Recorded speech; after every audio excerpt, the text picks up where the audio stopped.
मी श्रावणी. आमच्या हॉस्टेलसमोर एक भले मोठे अपार्टमेंट होते. त्याच अपार्टमेंटच्या 5व्या फ्लोअर हा बरोबर माझ्या रूमच्या खिडकीच्या अगदी समोर होता. म्हणजेच त्या घराचा बेडरूम अगदी स्पष्ट मला दिसायचा. या गोष्टीची कल्पना मला 9-10 दिवसांनी समजली अगोदर झाली होती. तो फ्लॅट अगोदर रिकामा होता. मग मागच्या आठवड्यात त्या फ्लॅटमध्ये नवीन भाडेकरू राहायला आले होते. ते न्यू कपल होते, म्हणजेच त्यांचे आत्ताच लग्न झालेले होते. आणि माझ्याही हॉस्टेलमध्ये आम्ही तिघेही मैत्रिणी राहायचो. एकदा रात्रीच्या वेळेस खिडकीतून थंडगार हवा येत असल्या कारणाने मी अभ्यासासाठी खिडकीजवळ बसले. साधारणतः रात्रीचे 11 वाजले असावे आणि समोरच्या फ्लॅटच्या बेडरूमचा लाईट ऑन झाला. माझं लक्ष अचानक त्यांच्या बेडरूमकडे गेले. त्यांच्या बेडरूमला नेटचे पडदे लावले होते.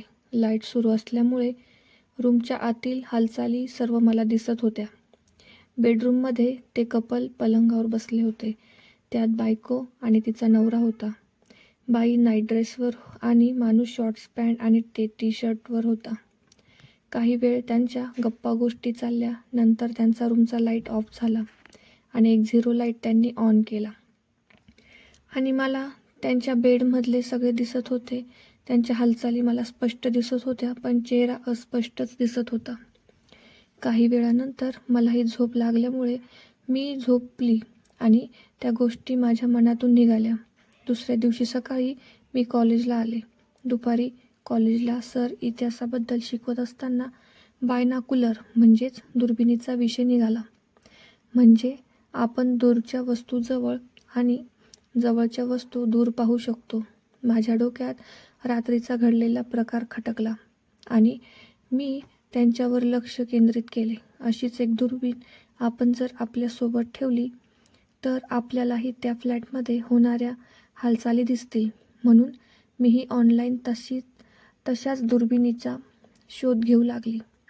मला 500 रुपयात अगदी छान दुर्बीण मिळाली आणि 4 दिवसातही ती माझ्यापर्यंत पोहोचली. मी अजूनही माझ्या रूमवरती माझ्या मैत्रिणींना ही गोष्ट शेअर केली नव्हती आणि दररोज रात्री मी त्याच खिडकीत बसून अभ्यास करायची. आता माझ्याजवळ दुर्बीण आली होती. आता वाट फक्त रात्रीची होती. परत रात्री बेडरूमचा लाईट ऑन झाला व त्या रूममध्ये हालचाली सुरू झाल्या. मग मीही माझा रूमचा लाईट ऑफ केला आणि समोरच दुर्बीण घेऊन त्या रूमवरती लक्ष केंद्रित केलं. आता दुर्बीण असल्यामुळे सर्व मला स्पष्ट दिसत होतं. आज परत ती बाई गाऊनवर होती आणि तो माणूस शॉर्ट पॅन्टवर होता. काही वेळातच रूमचा लाईट ऑफ झाला आणि झिरो लाईट ऑन झाला. मला दुर्बीणमधून त्यांच्या हालचाली स्पष्ट दिसू लागल्या होत्या. त्या माणसाने त्या बाईच्या होठांवर त्याचे होठ टिकवले.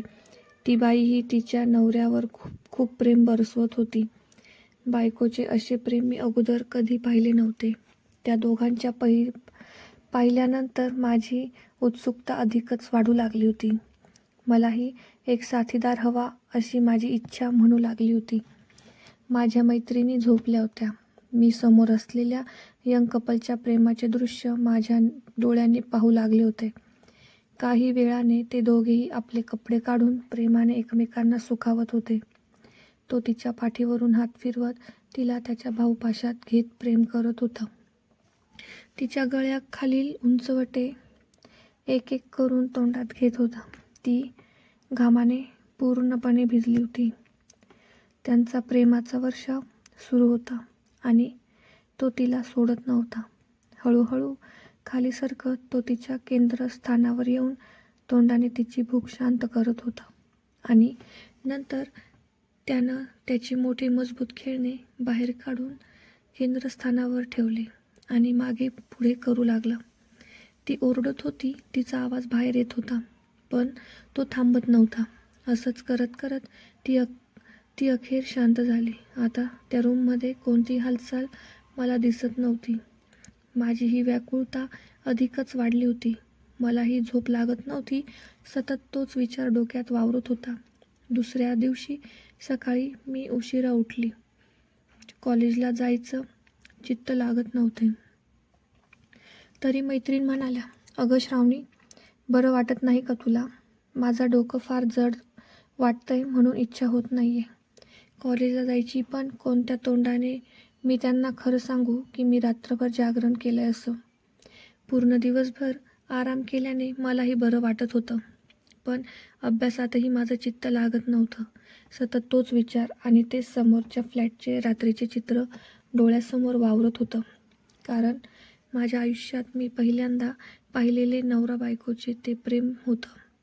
म्हणून आता माझी उत्सुकता रात्रीची वाढू लागली होती. परत रात्र झाल्यावर 11 वाजेच्या सुमारास मी परत अभ्यास. अजूनही समोरचा लाईट ऑफ आहे तोपर्यंत पुस्तक वाचावे असा मी विचार केला. साधारण 1 वाजेच्या सुमारास बेडरूमचा लाईट ऑन झाला आणि माझे लक्ष परत त्याच दिशेने गेले. त्या बेडरूममध्ये काही हालचाली सुरू झाल्या, म्हणून दुर्बीणने त्या हालचाली मी स्पष्ट पाहू लागले. आज तो माणूस परत बनियान आणि शॉर्ट पॅन्टवर होता व बाई तिच्या नाईट ड्रेसमध्ये होती. माणसाने त्या बाईचा चेहरा आपल्या 2 हातात पकडला आणि तिच्या गालावर व होठांवर तो किस करू लागला. ते दृश्य पाहून मलाही त्या गोष्टी हव्याशा वाटू लागल्या. चक्क 10 मिनिटांपर्यंत त्यांचे ते प्रेम सुरू होते.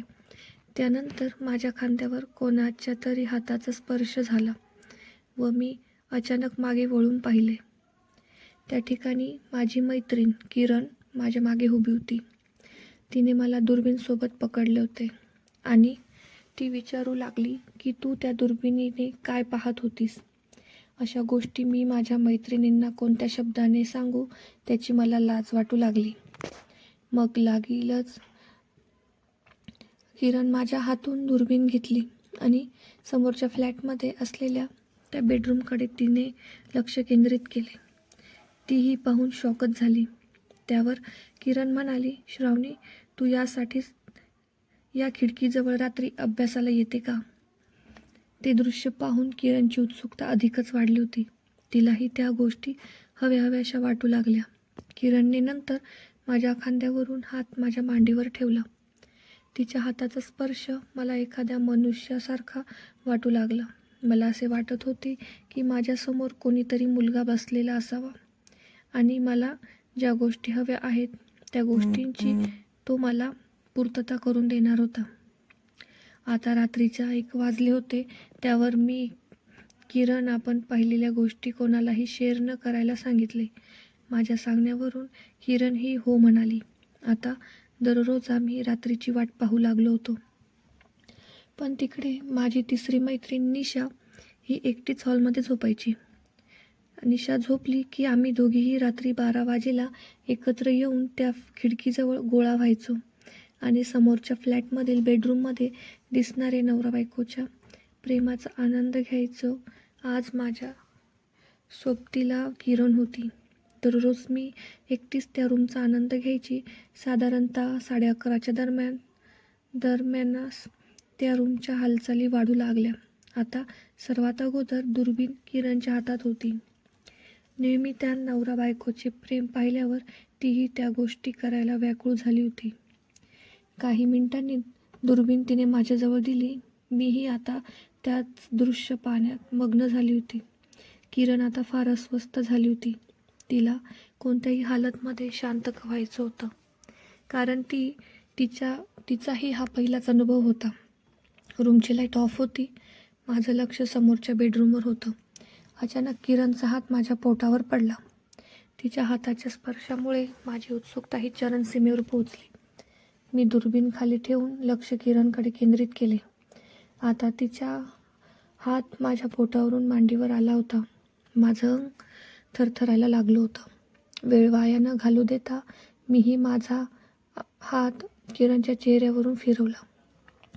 आता आग दोघांच्याही शरीरात समान पद्धतीने लागली होती. नेहमी दोघं हातांनी माझा चेहरा पकडला आणि आपल्या होठ माझ्या होठांवर टेकवले.